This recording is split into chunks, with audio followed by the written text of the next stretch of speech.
untuk cari duit. Oke, tadi Bastian udah kasih share panjang lebar, Yudi, Ajung. Sekarang waktunya saya kasih teman-teman kesempatan buat memberikan pertanyaan. Ya, pertanyaannya jangan yang standar, jangan yang ada di PPT, itu bisa ditanya nanti. Yang menurut kalian itu yang benar-benar pertanyaannya kelas berat lah. Ya, kalau bisa sekelas Mike Tyson gitu pertanyaannya, ya, dilempar. Oke. Buat teman-teman, siapa yang mau nanya tadi, Ibu? Selamat sore. Sore. Saya Hermida. Saya baru gabung dan terus terang saya pengetahuan tentang koin ini nol besar. Ya, saya baru tahunya tuh ada koin itu ya di CD koin ini. Nah, yang ingin saya tanyakan begini, kita kan sekarang mau ngajak orang lah istilahnya ya, sehingga tadi dikatakan bulan Juni itu kalau bisa mencapai sejuta atau 100 ribu ya, 100 ribu. Nah, yang ingin saya tanyakan di sini, dengan kondisi sekarang saja ya, sekitar berapa sekarang Ko Johan? 50 ribu ya?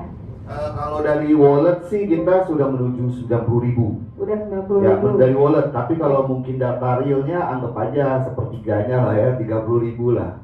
Ya. Seperti itu. Nah, dengan kondisi seperti sekarang, kita kalau WD ke Indodax, itu pengalaman saya baru sekali ya, WD ke Indodax, itu perlu waktu 18 hari. Nah, yang saya pernah dapat dari Bu Dewi, itu kenapa sampai bisa 18 hari, karena ditahan supaya harganya nggak anjlok. Di sini ada demand-nya, kalau demand-nya rendah, maka akan ditahan supaya harga tidak anjlok, tapi begitu demand tinggi baru dilepas banyak. Nah, seandainya nanti komunitas sudah tambah banyak, nah itu akan tambah lama nggak di WD di Indodax-nya gitu. Kalau WD Indosan sih udah pasti ya, sehari cair gitu. Mungkin itu aja. Oke, ya ini pertanyaan bagus kebetulan buat. Ini kan rata-rata udah member ya.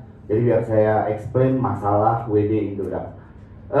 Mungkin kalau saya Ajung gitu yang memang sudah pemain koin, kita sering main koin, kita tahu biasa kalau kripto yang ada networknya, mereka itu melepas ngelos WD lah ya. Jadi mereka lebih menjaga gengsi daripada menjaga perusahaan itu sendiri, dan rata-rata pasti mampus ya.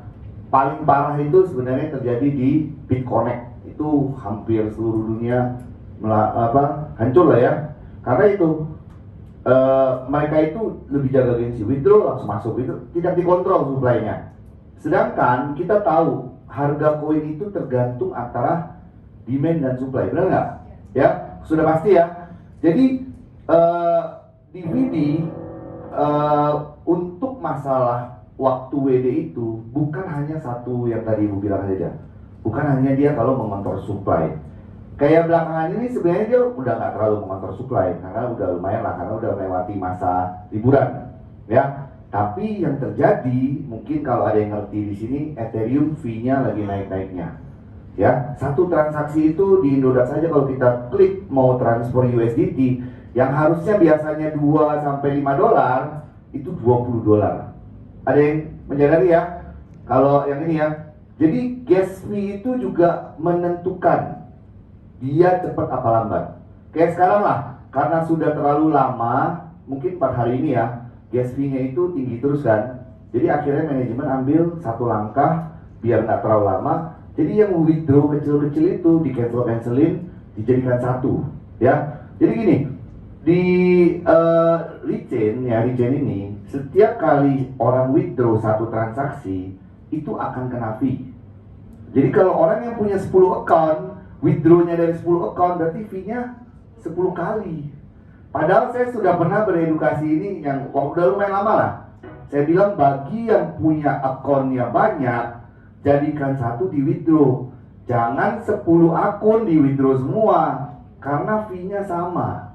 Ya, dan manajemen menghitung karena mereka ini bisnis.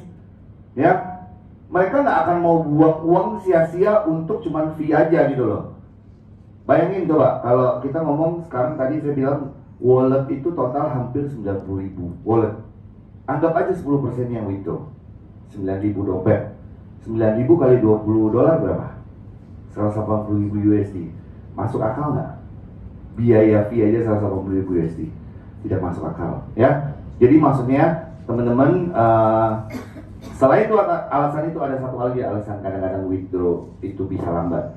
Itu dari pihak Indodax-nya sendiri, ya. Ada kejadian berapa kali itu dari rechain-nya sudah terkirim di Indodax-nya tidak terkredit, ya. Jadi kalau misalnya withdraw Indodax itu sudah pasti ada beberapa hal yang kadang-kadang bisa bikin lebih lambat.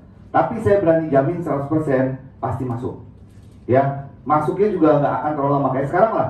Dengan kondisi berapa hari ini view udah naik, walaupun masih tinggi, manajemen tuh sudah nggak tahan untuk keluarin. Makanya dia cari solusi lain. Karena mereka juga maunya sebenarnya cepet, ya. Malah kadang-kadang manajemen yang telepon saya, ini solusinya gimana ya? Apa kita naikin fee atau apa? Mereka juga nggak suka nahan koin itu lama-lama. Kenapa? Kalau mereka tahan lama, sekali mereka keluarin banyak, itu lebih ngefek ke harga di market. Benar nggak? Betul.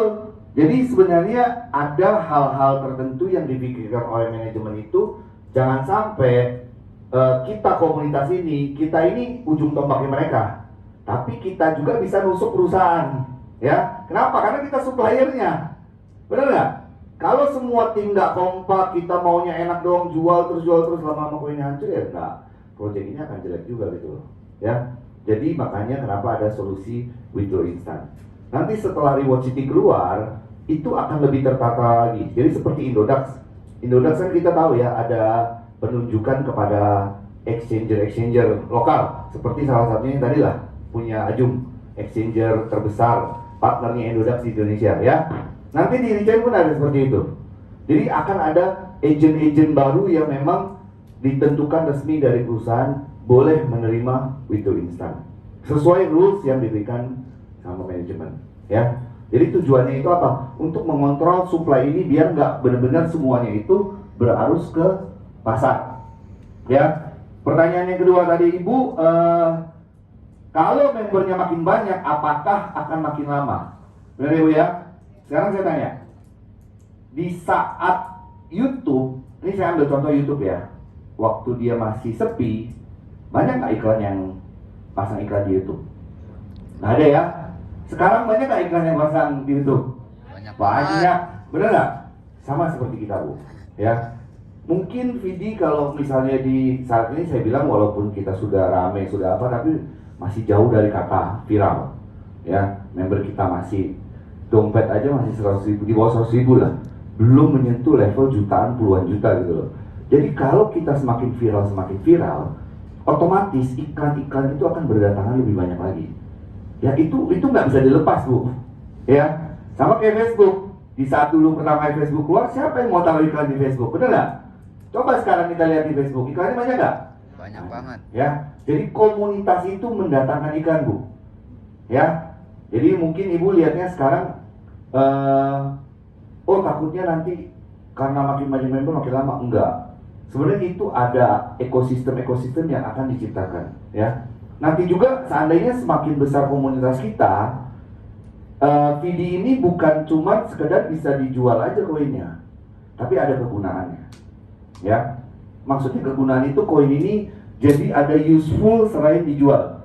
Kita bisa beli kebutuhan hidup kita sehari-hari di e-commerce-nya, kita yang mau traveling bisa beli tiket di sana, kita yang mau nginep bisa beli bisa bayar penginapan di sana dan lain-lainnya semua segala macam untuk kehidupan daily kita. Jadi buat kita nih yang sering mau cairin terus mau belanja ke mall, gak usah lagi karena kita nggak perlu cairin tuh, kita sudah bisa belanja seperti itu ya.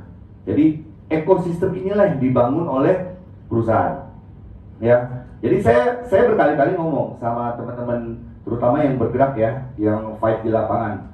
Saya bilang kalau masalah WD nggak usah khawatir, saya yang jadi jaminannya pasti masuk, ya.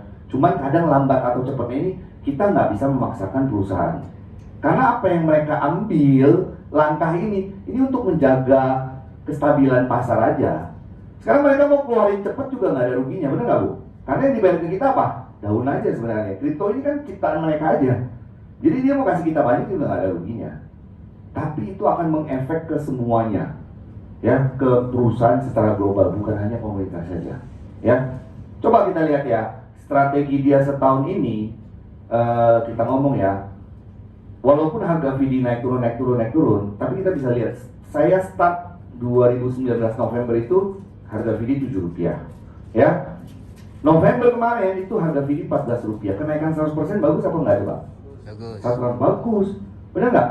Tapi kalau misalnya dia mungkin ikut teori zaman dulu lah, kripto yang penting gengsi, keluarin aja koinnya terus, yang penting komunitas seneng lah, yang penting abang happy gitu ya. Akhirnya tahun kemarin ini misalnya ya, contoh ya, berakhir tetap di angka 7 atau malah di bawah 7. Menarik nggak coba? Nggak menarik udah.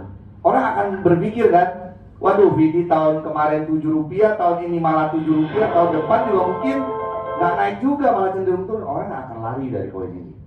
Maksudnya orang itu investor lah, atau trader lah, atau produk-produk yang mau pakai lah, itu akan melihat VD ini sudah tidak ada prospek. Ya, jadi kalau saya dari awal saya jalan sampai hari ini nih, setelah saya banyak diskusi dengan Matthew Lim dan manajemennya, saya percaya penuh keputusan mereka 1000%. Satu kali pun saya tidak pernah komplain, mengeluh atau apapun ke mereka. Ya, karena saya dari awal sudah tahu, mereka mengajak saya, anggaplah perusahaan ini perusahaan kita sendiri. Bukan kita member, bukan kita leader, tapi anggap ini punya kita, VD. Kalau kita punya perasaan memiliki, kita nggak akan punya perasaan tuh kayak BT lah atau apa. Ya kita namanya perusahaan pasti ada naik turunnya, benar nggak? Ada nggak perusahaan yang jalannya mulus saja ke atas? Nggak ada. Ya, seperti itu ya Bu ya. Oke, silakan ya Bu. Sip. Lagi ada pertanyaan kedua?